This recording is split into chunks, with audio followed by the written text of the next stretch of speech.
کہ ہر عبادت کا ایک مقصود ہوتا ہے. اللہ تعالیٰ عبادت کے چینلز کے ذریعے، نماز، روزہ، حج، زکوٰۃ، یہ چینلز ہیں، مینز ہیں، ڈیوائسز ہیں.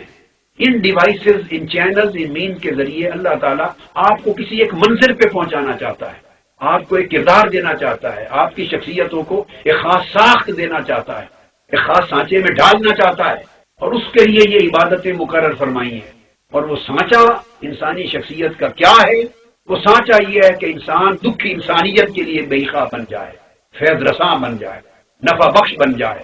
کسی ایک کو دکھ ہو تو دوسرا تڑپ اٹھے، کوئی ایک تکلیف زدہ ہو تو دوسرے کو سکون اور چین نہ آئے، وہ اپنا سب کچھ تج کر دے، لٹا دے دوسرے کی پریشانی کے ازالے کے لیے. یہ ٹارگٹ ہے جس کو اللہ رب العزت چاہتا ہے کہ ان تمام پروسیسز کے ذریعے بندہ مسلمان اچیو کرے. یہ بنیادی میسج میں نے اس لیے دیا تاکہ یہ کنسیپٹ جو میں نے ہمیشہ عمر بھر دیا ہے اور آج نہیں دے رہا ہوں، میں 80s میں جب فہم القرآن کے میرے خطاب آتے تھے تو میں 80s کے وقت سے یہ پیغام دے رہا ہوں.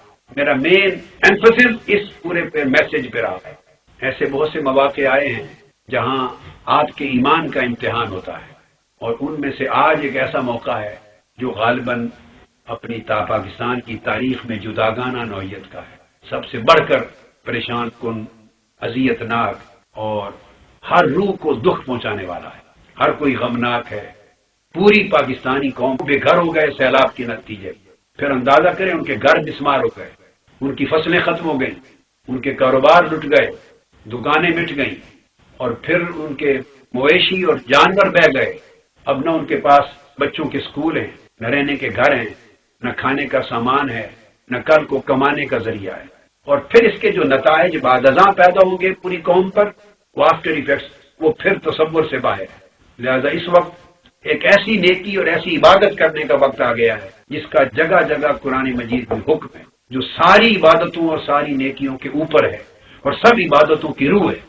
قرآن مجید نے تو اقام الصلاۃ و آت الزکات، اقامت صلاۃ اور ایتاء زکات کے فرض کو محتاجوں کی مدد کرنے کے بعد ذکر کیا ہے، فرض نماز کا اور فرض عبادت کا. اس وقت تک جو آپ کام کر چکے ہیں، میں مبارکباد دیتا ہوں منہاج ویلفیئر فاؤنڈیشن کو، اور آپ کو مجھے ڈیٹیلز آئی ہیں مرکز سے، اجناس، آٹا، چاول، گھی، دالیں، پانی وغیرہ سامان آپ خرچ کر چکے ہیں، مبارکباد ہے آپ. اور یہ آپ کے بھائیوں نے، آپ کی تنظیمات ہی نے آپ کو مہیا کیے ہیں پیسے. خیمہ بستیاں آپ نے خیمے فیملی کو خیمے مہیا کیے ہیں، اپنے میڈیکل کیمپس پر ریلیف پر لگائے ہیں. اب تک رضاکار امدادی سردیوں میں مصروف ہوئے ہیں، راشن آپ دے رہے ہیں، ایمبولینس سروسز چل رہی ہیں، اور فلڈ ریلیف کیمپ کام کر رہے ہیں. کراچی، راجن پور، کوٹلہ، کروڑ، لال عیسن، ترک شریف، کوٹ میٹن، مظفر گڑھ، کوٹ ادو، توسا، فاضل پور، جام پور، گڈو، ان تمام مقامات پر یہ تفصیلات میں نے دیکھ لی ہیں، مجھے ساری معلومات پہنچی ہیں. میں آپ کو مبارکباد دیتا ہوں، اور یہ کام آپ کا فرض تھا منہاج ویلفیئر فاؤنڈیشن اسی لیے. لیکن آج میں ایک اہم اعلان کرنا چاہتا ہوں، آپ میں سے ہر شخص پیغام بر بن جائے، ایمبیسیڈر میرے فیصلے کا، اور کراچی سے پشاور تک ایک ایک فرد تک جو تحریک منہاج القرآن کے ساتھ وابستہ ہے اس تک پہنچا دے. اور میڈیا، میں ان سے درخواست کروں گا کہ غیر معمولی طور پر اس پیغام کو پوری قوم کی نظر کرے، نہ صرف تحریک منہاج القرآن کے وابستگان کو، بلکہ میڈیا یہ میسج پوری قوم کے لیے پہنچائے کہ میں اس میسج کو پوری قوم کے لیے دے رہا ہوں، پوری قوم کے لیے جو سیلاب سے جنہیں اللہ نے محفوظ رکھا ہے. یہ کریں کہ سیلاب زدگان کی امداد کے لیے فنڈ ریزنگ کریں، علاوہ اس کے جو تحریک منہاج القرآن اپنے طور پہ خرچ کر رہی ہے. تحریک منہاج القرآن کے جملہ رضاکاران اور جملہ کارکنان جو پورے ملک میں ہیں، وہ سیلاب کے متاثرین کی بحالی کے لیے کارکن بن کے گھروں سے چلے جائیں. منہاج ویلفیئر فاؤنڈیشن کے تحت پورے ملک میں جتنی ایمبولینس سروسز چل رہی ہیں وہ تمام شہروں سے منگوا کر، جب تک سیلاب کے متاثرین کی بحالی نہیں ہو جاتی، تمام ایمبولینس سروسز سیلاب زدگان کی طرف روانہ کر دی جائیں، اور وہ ان کی بحالی، ان کی ٹرانسپورٹ، ان کو میڈیسن کی فراہمی اور دیگر ضروریات کی فراہمی کے لیے وقف کر دی جائیں. یہ تحریک منہاج القرآن کی انتظامیہ کے لیے میری انسٹرکشن ہے. تمام ایمبولینس سروسز موبائل ڈسپینسریز کا کام انجام دیں سیلاب زدگان کی مدد کے لیے. اپنے تمام وسائل خرچ کریں اور خاندانوں کی کفالت تحریک منہاج القرآن اپنے ذمے لے لیں. منہاج ویلفیئر فاؤنڈیشن کے ذریعے آپ کے ذمے کی جاتی ہے، اور اس کا پورا حساب رکھیں، ایمانداری اور دیانتداری کے ساتھ اور تندہی کے ساتھ اس فریضہ کو انجام دیں.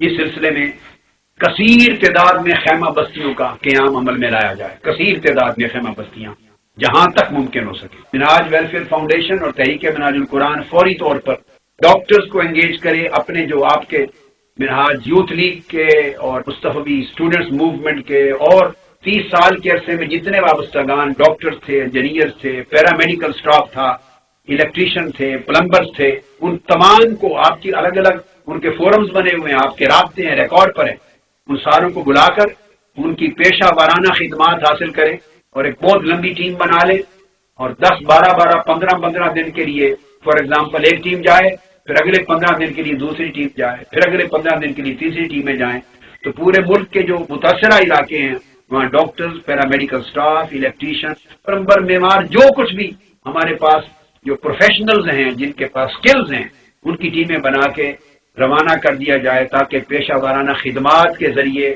متاثرین سیلاب کی امداد کریں۔